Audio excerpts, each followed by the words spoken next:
That's what's special about the Yard app, because it can bring elements of the 3D world, in our case, a swimming pool, spa, deck, and drop that to scale in someone's real world. And so they look through the iPad, we call it the window of the future, because they're looking through at that pool in their backyard, and they can walk around it from any angle as if it's there. A wise man once said, the best way to predict the future is to create it. You're about to experience a next level show. Scientists, entrepreneurs, thought leaders. You're listening to the Future of Humanity podcast. Welcome to the show. I am Carl Taylor, and this is the Future of Humanity podcast. And if this is your first time joining us, you are truly in for a great episode. If you've been with us from the beginning or at least a few episodes already, welcome back. I am so glad you're here. Today, we're exploring augmented reality and its potential impact on society in the coming years. But more importantly, we're talking about what's already here right now. Because today we're joined by Noah Nehlich. And Noah is the founder of Structure Studios. They have released an amazing new app called Yard. And this app allows people to design their backyard in augmented reality. Yes, this is not potential future. This exists today. Now, Noah is an entrepreneur, investor, and tech company enthusiast. He's into everything 3D. He's got more than 16 years of experience building the design software that pool and landscape designers use. Noah's goal is to improve lives through 3D experiences, and he is certainly achieving this goal. Now, in this episode, we discuss Yard, obviously, and other applications for augmented reality in the sales process. I believe that there is a huge opportunity for businesses to utilize augmented reality during the sales process. We also discuss avoiding a creepy future. I think AI has a potential to be really creepy if we're not careful. And also talk about why Noah believes that AR right now is a mix of 80% science with 20% art. It's a great show, so let's not delay. Let's welcome Noah Nehlich. So I'm super excited. Hey, Noah, so great to have you here. While I was doing my research, I came across something. I'm curious to know if you know this or not. Did you know that you're one of 15 people on the People Maven list for the best augmented reality expert under 40? No, I did not know that. Okay, well, it's a great honor and privilege to have you on the show, knowing that you're on that list. Noah, the reason I got you on, and you know this, but for those listening, you have created an incredible piece of software, in particular in the augmented reality space. The reason that your software really caught my eye is a mutual friend of ours shared the release of your software on Facebook. I saw it and I was like, wow, this is actually a practical piece of software. Like, this is not Pokemon Go. This is not some gimmicky thing. This has real world application. So tell us a bit about what you've created and why you've created it. I would love to hear the story of how this came about. Our purpose as a company, and so everything that we think of every day, is to improve lives through 3D experiences. So how can we make a 3D experience that actually improves somebody's life? And so our core product is pool and landscape design software for design for professionals. And so they already design in 3D every day.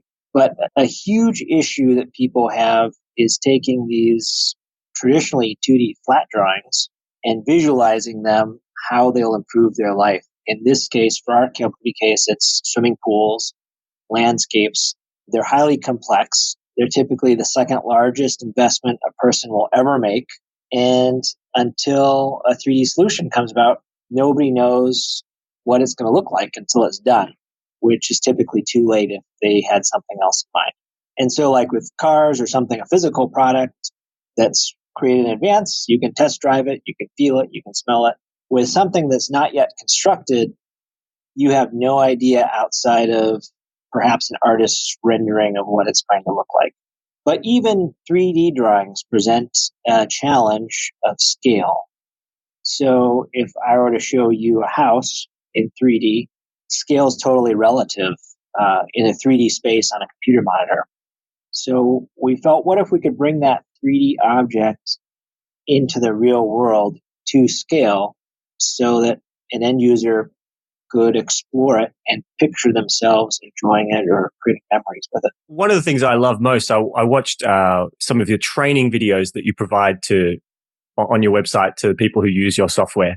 And one of the things I loved was you talk about the idea of when you've put like the swimming pool and the spa, with the iPad held up, you could get into the spa and you could look around and see what your view would be if you were sitting in the spa. Like when I saw that, I was like, that is sales gold and technologically amazing as well. You mentioned that your clients traditionally have been building in 3D models anyway.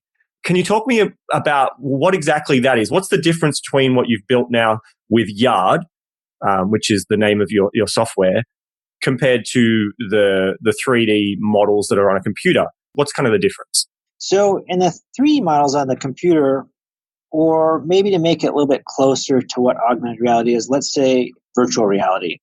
So with 3D models, we can drop end user into that 3D design in virtual reality so that they view themselves as if they're there. They can look around, maybe walk around, and they can sense of what it'll be like to be in this 3D world. But there's still a disconnect between a 3D world and the real world. And so that's what's special about the Yard app, because it can bring elements of the 3D world, in our case, a swimming pool, spa, deck, and drop that to scale in someone's real world. And so they look through the iPad, we call it the window of the future, because they're looking through at that pool in their backyard and they can walk around it from any angle as if it's there. Traditionally, our customers, in order to communicate this, they'll show them the 3D view on the computer. Maybe they'll use virtual reality, maybe just a computer monitor.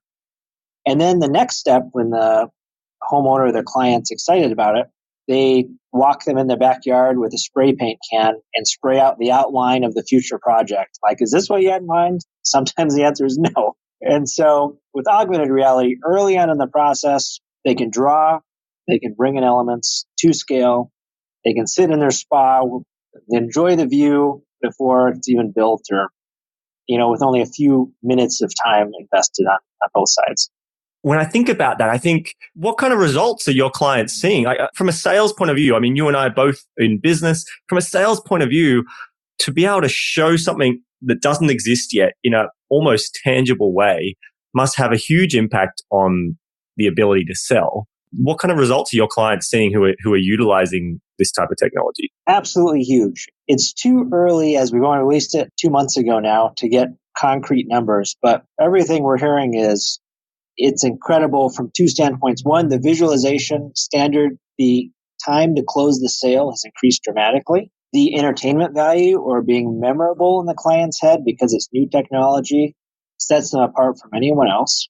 As an example, I went just before the package was released, we had given out to a few early adopters to test it. And I traveled with them on their job sites with their real clients. And there was this one client in particular. He had paid $500,000 for a lot premium just for the view. That's separate from the land or the house or anything there. It's just for the view, he paid $500,000. And so he was obviously very concerned with how this new backyard project, which was in itself probably a $300,000 to $400,000 project investment, would frame the view in his backyard. The designer had drawn it out, our traditional 3D design software. The client was excited about it, but his big holdup was the view, of course. We went there with the Yard app, with the iPad, set it up the design in the customer's backyard, and walked around with the iPad and the client. He would ask questions like, so he would walk away from the iPad because it's so new to him, and he'd say, so this is where I'm going to be grilling, and this is what I'm going to see when I grill. I'm like, well, let's look. So we walk over with the iPad, and the grill's there, and just look through the window of the future, and it's like, this is the grill. He's like, wow, that's great. And so when the people are watching me grill, what will they see? And so we back up to the seats by the barbecue grill and the level bar, and it was the whole view of the city, perfectly framed by this designer's pool and fire features. And he's like, this is exactly what I want. I was concerned about the view. I'm ready. It's that kind of emotional connection in someone's mind, their visual. Absolutely. And for everyone who's listening, and you're probably like, oh, I want to see what this looks like. In the show notes, I will make sure that there are some of the demo videos available, as well as a link, obviously, to Structure Studio's website so you can check out and see exactly just how cool this is. One of the things that I think we need to make sure is clear, right? What you have built is not just a augmented reality display of something that you've 3D built in another application. Although, as I understand it, that is possible. What you've built is actually augmented reality app on the iPad that you can design then and there on the iPad. Like you could be in the backyard. I could be a pool builder and I could be in the backyard with a client and I can design it then and there and say, is this what you're thinking? Absolutely. Yeah, as far as we know, we're the first ones to market with an augmented reality app that you can physically draw in augmented reality and create 3D objects with depth and accurate scale. And it's a pretty cool application of it. I agree. I think it's fantastic. It kind of reminds me a little bit, actually. I was like, if The Sims ever released like a augmented reality version of The Sims, it kind of reminded me a bit of, that's probably what The Sims would create. How long did it take to develop this app? Is this something that took years, or was it like brainwave idea, oh, let's just build it, and it was done in 6 months? Definitely years. It kind of a unique thing happened because we believe, and maybe I'm wrong, but we believe that we're the first to market with an application even close to this caliber. Obviously, like you had pointed out, there's visualization where like IKEA has a great app to visualize furniture in augmented reality. That's just a placement tool. There's tons of apps that are coming out like that even today. This idea started about 3 years ago now. We had an idea. We were kicking around in development one day. It's like, wouldn't it be cool if we could walk around the customer's yard with a tablet and they could see their pool in the scene? And everyone's like, yeah, that'd be pretty cool. And that was kind of end of it because it's an insurmountable challenge 3 years ago to think through, especially for a small company like us. About 7 months later, one of the engineers came up to me and goes, hey, I want to show you something. I've been working on this in my free time since we had that conversation. I have this demo that I built on an Android tablet, and it shows that I can create mesh data, create 3D geometry based on objects in the real world with just one camera. I'm like, oh, that's incredible. So let's see it. So it was really cool. The general concept was there. So great. Would you like to work on it? He said, I'd love to work on it. It'd be a dream to work on something like this. So great. Let's do it. Let's put the resources to it, make it happen. We'll get your current projects immediately off someone else. Let's start it up. Big challenges, of course, the algorithms for tracking, tons of math problems. It ended up that it was too challenging for us to get all the motions that we wanted to with the single camera. So we looked into manufacturing our own camera with 2 lenses so that we could get some accurate depth. We struggled a lot with the Android tablets available to the market to render both our 3D geometry and do the calculations for the augmented reality. We have issues with them overheating outside. We have lots of trial and error. We had a really good picture of what we wanted at the end. And so we're just about to the point where we had gotten most of the limitations out. We're about ready to start manufacturing the cameras. And Apple had their keynote on the AR kit. They did that demo on the stage, and everything was like, well, it only does one ground plane. It's really limited. It doesn't look like a good fit. We have to do our due diligence. We have to try it. So we tried it, and they pulled some amazing magic with the AR. We worked really hard with really talented engineers, and what they've been able to do with one camera with AR kits, nothing short of impressive. And Google, too, with AR Core since. As soon as we played with that, that would have been, what was that? Probably late August of 2017 when we really tried out. Well, this solves it creates a challenge or two, but it solves some of our big challenges. One of the biggest is we don't have to manufacture a camera, which would be a huge challenge. Let's switch over let's try to AirCut. Let's get a prototype. We had a prototype up in 2 or 3 weeks. It worked great to draw. We could bring in and drop models in from our core software. And so we put full production ahead. And so our goal was to have it by the end of 2017 to have something released to our customers, which on an outside company perspective is a super quick turnaround because the AR kit update didn't come out until the fall update. And so then we had a total running viable product beginning of March of 2018.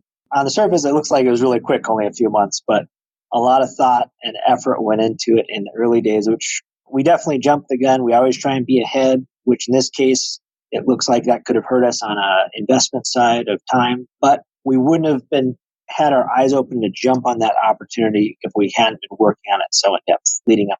Absolutely. I mean, that's often the case, right? If you hadn't had those thoughts and ideas earlier, you possibly still would only just be thinking about, hey, that'd be a cool idea. Yep.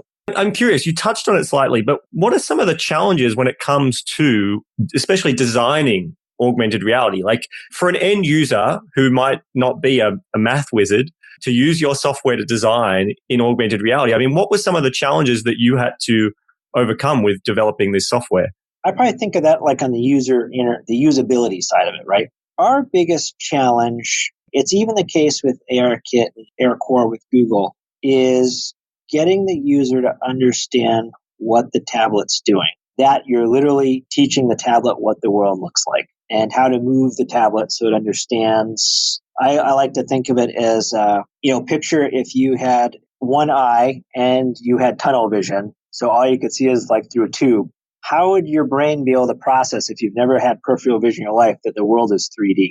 Yeah, like so how would you figure out depths and how far away things are and scale? Yeah, there'd be lots of issues because you don't have the two eyes for depth and you have to walk around in a certain way to see that there's sides to things and dimension. You have to move forward and backwards to grasp their scale. And so that's essentially what an iPad or tablet is these days, as one camera, tunnel vision. And so a lot of the user side of the work is helping the app understand what the real world looks like with a little bit of movement. The toughest learning curve there is to AR on the user side at this time. Yeah. I personally have never used Pokemon Go when it was all the rage. That challenge specific to an app like yours where you're designing in AR, or is that a challenge that all augmented reality apps have that you've kind of got to teach it how to understand the world around it before it starts dropping things into the world? Yeah, that's common to anything that you want something accurately represented in the world. Keep going back to IKEA, but they've made a pretty solid app. If you haven't played with it, you should download it and play with it. Let's say you're just dropping in an end table or a chair. You want that scale to be representative of what's going to be in your house. So you do have to spend a moment, doesn't take long, to teach the IKEA app that this is my room and it's going to figure out the scale of it. Then it'll connect as soon as it knows. But something like early days, at least of Pokemon Go, it's merely just putting things on top of, it's a super crude visual effect, essentially. You really need to know what size the world was. It just wanted to look like the Pokemon was in the real world. So from a real world application, as you say, if you want to visualize what a real product looks like, scale has to come into it. Depth has to come into it. It's not just, let's just drop this thing over the top. It's not like a Snapchat, putting some glasses on you. There's a lot more to it than that. That's a good segue of if we project into the future and we think about where is augmented reality going to go based on what you've been working on and in the the circles you travel, like what are your thoughts on how is augmented reality going to transform business, society, etc.? Like what do you see? I believe augmented reality is our future. Everything will be augmented reality. We're just at the very beginning cusp of seeing like the very first computers in the world, the very first mechanical calculators of augmented reality. As devices get even more mobile and more compact, and the point where glasses or maybe down to contact lens type thing, the whole world will change from, the computer monitors that we use today being totally obsolete because we'll be able to watch TV watch a screen or view things on any surface related to anything. We'll be able to play games on any environment. But I think more importantly, where augmented reality is going to help the world is how we teach each other and learn from the world with computer assistance. Talk to me about that. Explain what are you kind of seeing happening there? Well, probably the most common example that's seen, which really comes down with today's technology, comes down to more of a database collection problem than it does an augmented reality problem. Having the augmented reality walk you through something by recognizing real world objects. So for instance, if I wanted to change the spark plugs in my car, I've never done it personally. I don't know how to do it. I could pull out a manual. Or could I throw up an augmented reality glasses or an app that recognizes the car, recognizes what screws need to come out, recognizes what part of the engine needs to be, what wires need to be unplugged, and highlight those and show me when it's correct, when it's not correct, and can totally walk do that. That reminds me of, it sounds like YouTube 2.0. Like today, people would just go and find a YouTube video, right? I don't know how long ago it was when Microsoft first announced their HoloLens. Part of their trailer, if you like, their ad for HoloLens was just that. It was someone like fixing plumbing under the sink, and it was this AR style showing them twist here, do that. Exactly. Yep. And that was someone else on AR guiding them through it, like so that they were manipulating their view. So there's ways that it can teach us so that AR can recognize real objects in the world and then tell us anything about that object as we look at it, whether how it's made, interesting facts about it. And the other thing that I think augmented reality is really useful for, I've always been inspired by the historical aspect too. The original reason Pokemon Go exists, right, is that the creators of Niantic, can't remember his name offhand, but he wanted a way to show all the ships that are underneath San Francisco. Because back in the day, early San Francisco settlers, there was a law that if a ship sank, you own that land. And as the bay was going out into the ocean, they would intentionally sink ships. So they would own the land when it then future covered up that ship.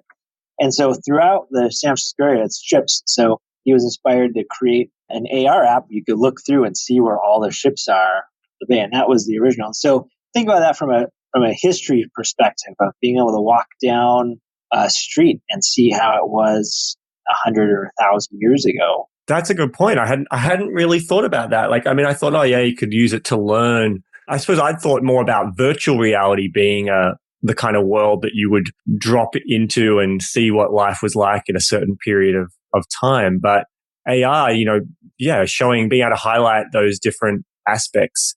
And actually, it's just thinking like as a tourist, if I'm a tourist in a country that I've not visited before, if I wanted to find out interesting historical facts, overlay the historical, like I wouldn't have had a clue that there were all those sunk ships out there. Yeah, but AR takes it to the next level because right now you could walk by and Wikipedia can notify you when you're by a historical site, right? But what would it be like to see it? What would it be like for AR to be able to access pictures on the internet from streets you walk down today from World War II, and it can overlay those right to your perfect perspective so you can see what it was like in history during those times. That's a really exciting application of augmented reality that's coming. It reminds me of two movies. One, Minority Report, feels very Minority Report, but also more recently on Netflix, I watched Anon. It was called Anon. The same kind of thing. I don't know if you've seen it, but like, the cops walking around the street and it's AR clearly in his eyes, detecting people's faces and showing up their name, their age, what they do. And then as a cop, he could have access to their memories as well because there was a camera recording all the time. It's interesting. Like it's both exciting, but at the same time, you're like, for having all that information being sent to you, that's cool. But what if it goes the other way and then we're the ones providing that information? I don't know. Do you really want to walk around with, imagine Facebook with AR? Well, I'm walking around and I can see someone and instantly whatever their public Facebook profile is displays to me. I've never met them before, but instantly I know like whether they're married, what their latest photos were, anything they've made public on Facebook is at my disposal while we're in a conversation. I don't know. I don't know if I'd love that or not.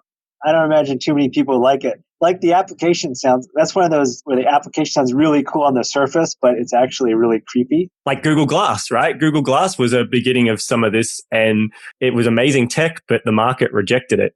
Yes, the public definitely spoke and now you don't hear about it. Yeah, I think therein lies responsibility, any of us that are making this technology, to do it ethically and correct. That'd be a scary thought. That'd be a crazy line to cross. But, the thing is that if you look at history in general is that we don't just leap over it. We make small little steps and increments so that the line keeps moving. And so, historically, if we look forward, we might go, wow, we crossed the line. But if we live it, we probably won't realize we've crossed the line until we're way over it and go, oh, when did that happen? Yes. Yep. One of the things I always thought about when I was looking at your app and as you talk about the app like IKEA have, and even actually Hyundai or Hyundai as they call it in the US, but in Australia we call it Hyundai. They have released a owner's driver's manual in augmented reality back in 2016, I think it was. Just like what you were saying, like it would in a way show you where different parts of your car were. And I don't know if it actually showed you how to change spark plugs, but at least it would. You could pull open the bonnet and see over augmented reality what all the different pieces were, which is pretty cool. And I was thinking about this going, are we going to see a day where me as a consumer, not as a pool builder, but me as a general consumer can download an app like yours, go into my backyard and design my own pool and then go get a quote, be happy with it there on the app, and then click order. And then the robots come, or maybe it's humans, but maybe if enough time goes past, the robots come and they build it for me or they 3D print it for me. Is there a technological reason that couldn't happen? No, there's no technological reason. There's obviously lots of challenges because a lot of engineering goes into a pool to make sure it's structurally sound, that the soil is correct. There's a lot of codes that go into it. There's no reason with enough data of the area and that wouldn't be possible. It's just, it comes down to, I think the biggest challenge in AR today, because it's now so available, even in its very early form with phones and tablets, is we're down to data problems. In that, do we have enough data to recognize and present the right information? That's only a data problem. Definitely. With big data, that's fast being solved. I know even Google, they demonstrated recently at their recent I/O the idea of their camera, I think they call it Lens. I think they call it Google Lens, being able to, put that up against something. And as you say, it just needs the data for it to know that dress is available to buy from Macy's or whatever, and it's this price, and here's the button to buy it. That's all that's really required, right? Exactly. Amazon has put the patent out for the virtual mirror where you can try on clothes from Amazon just by standing in front of the mirror, right? To get a sense of how they look. That's patented. So I don't think that's a technology problem at this point. It's more of a data problem and implementing it in a way that's user-friendly. So how long do you think we'll need before we're seeing that just across the board? What do you think? Are we talking years, a decade? We're close. With Apple and Google making AR so accessible, it will speed up everything dramatically. We were able to get our app out in a few months after with some thought behind that. I would say within the next year or two, we're going to see incredible broad applications of AR in ways that we can't imagine right now. Wow. I mean, it's so exciting to me, but at the same time, I do have that little dangling idea of that's just another step towards, seeing each other's Facebook profiles in our contact lenses. But it's important we have that fear because that's what helps keeps us grounded. Absolutely. I mean, I think that's it. Like saying, I was having this conversation with a friend of mine recently, and it's straight out of Jurassic Park. Dr. Ian Malcolm said, you were so worried about whether or not you could, you never stopped to think if you should. And I feel that quote out of Jurassic Park is a perfect example of some of what's happening around the world in technology today. There's so many people focused on whether they could, no one's stopping to think if they should. That's what I want to explore. That's what we're exploring, to understand what's happening, what's out there, so we can start asking whether or not it's a good idea and how we make it a good idea. One of the things I want to touch on, because in one of your videos, you talk about augmented reality being 80% science, 20% art. Can you explain what you mean by that? Yes. There is still a slight disconnect from AR being totally representational of what's in the real world. 80% science means that it's doing a lot of math, a lot of image recognition, and it's really great technology. But it still takes the 20% of the user to understand how to use it. In its final form, AR just work in every circumstance, and we won't even have to think twice about it. But AR is still highly limited by, for instance, light that it can see. Of course, you can use infrared and various sensors to be able to see in darker areas, but their range is very limited. So, and the other thing that augmented reality does in most applications, HoloLens and applications like HoloLens is more of an exception to this, is that right now it simply augments or it just overlays the data on top of the real world. So if something gets in between what your brain will perceive is the foreground object or the background object, and something gets in between that and breaks the illusion, that's where the art of augmented reality is lost. In the near future, as they get rid of the foreground obstacle issue, and they can detect those and clip out whatever's being augmented that's supposed to be behind it, that'll be a huge shift in what our brain processes for augmented reality data. Well, yeah, as you say, like the illusion would be lost. If I've put my pool down in my backyard and then I walk around and I happen to walk past a tree and now all of a sudden the pool is both behind and in front of the tree, it's going to break that illusion. Whereas if they solve that problem, that will be huge in terms of what it can do. Yes, and that would be huge for visuals and just the naturalness of augmented reality. So with any new technology, there's this little thing like foreground objects, or you have to have certain lighting conditions. It has to be bright in a room or outside. And as each one of these little issues is solved, some are big issues, it'll slowly creep toward the more and more realistic, where we'll be really surprised as consumers will wake up one day and like, there's an amazing product that we have to all have right now based on augmented reality. Yeah. And as you say, it's probably only a few years to maybe 10 years max away. That I'd say a few years at most. Everyone's been woken up to augmented reality. You just think how bullish Apple is on augmented reality. Are you with the people who think that AR is going to outstrip virtual reality, or do you think that they both going to expand at the same time? Two totally different applications. I feel like, personal opinion, I was so excited about virtual reality. Like, this is the future. And then AR demos started coming out around then, like, no, wait, that's the future. The more I use virtual reality, the more we see it used, the more it's used for entertainment, which ARs can be used for entertainment too. But I think AR is so, if we go back to what my purpose is, which is to improve lives through 3D experiences, AR has a far greater implication. VR is so immersive. It's awesome. They're putting in great virtual reality experiences. They're replacing the old school arcades, things you can't get at home. But augmented reality is something we're going to be able to carry around with us every day and have real world uses, hopefully that aren't creepy. And so that, I think, is the key. Well, we're putting our trust in developers and companies like yours that it won't be creepy, that you will keep us on the straight and narrow. For anyone listening that may be curious about your software, who is your clientele and where can they find out more about your software? We make 3D pool and landscape design software specifically for professional pool and landscape contractors. So if you were to go buy a swimming pool, they would use our software to show you what your future backyard investment will look like. Professionals can get it from our website, structurestudios.com, or on the virtual augmented reality, search the iTunes App Store for Yard app.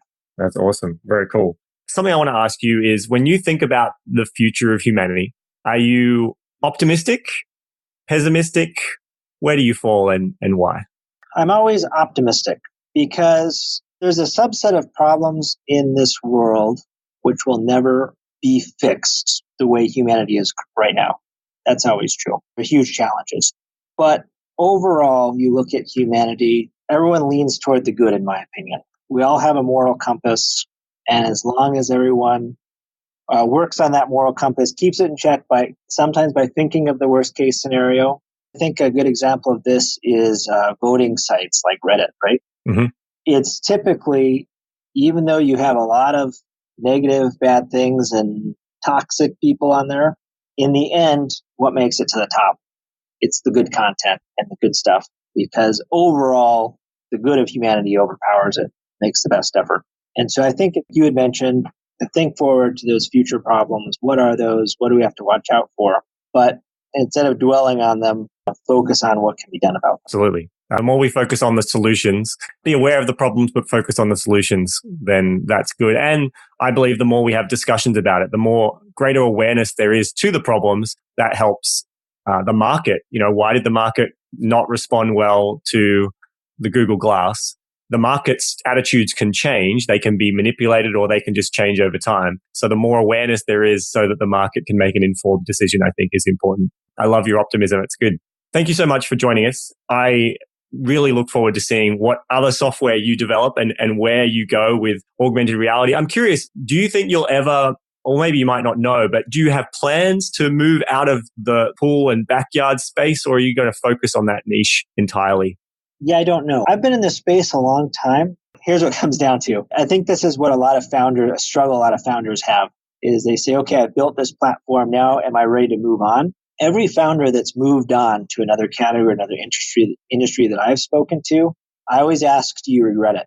And 9 times out of 10, the answer is yes, I regret it. And then, of course, why do you regret it?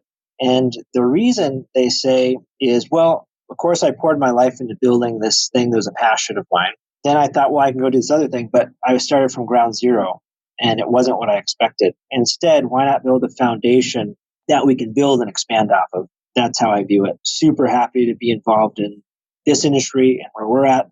And it's just a platform and a foundation that we can grow and expand as we continue to help people. Fantastic. And very wise from a business point of view. I think that is a wise decision. I could just see that you had applications you could take what you've done into interior decorating. There's so many other applications to augmented reality, but there's also a lot of wisdom in sticking to your lane and staying focused. So I love that. Thanks again for coming on. I cannot wait to see more of what you're doing. Make sure, guys, you'll check out the show notes. We'll make sure we've got videos to show you the demos and also links of how to find out more about Noah as well. So thanks so much. Thanks for listening to the Future of Humanity podcast. To download the latest episode and find the transcript and various resources mentioned in today's episode, visit our website at foh.show. That's FOH as in Future of Humanity and show as in SHOW. You can also, via our website, contact me with any feedback or suggestions for future episodes. So please do reach out.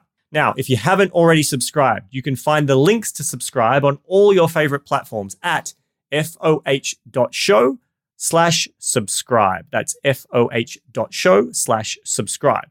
And more importantly, if you'd like to continue the conversation from today's episode and connect with other listeners, then you can join our free community at foh.show/community. foh.show/community. I look forward to seeing you there.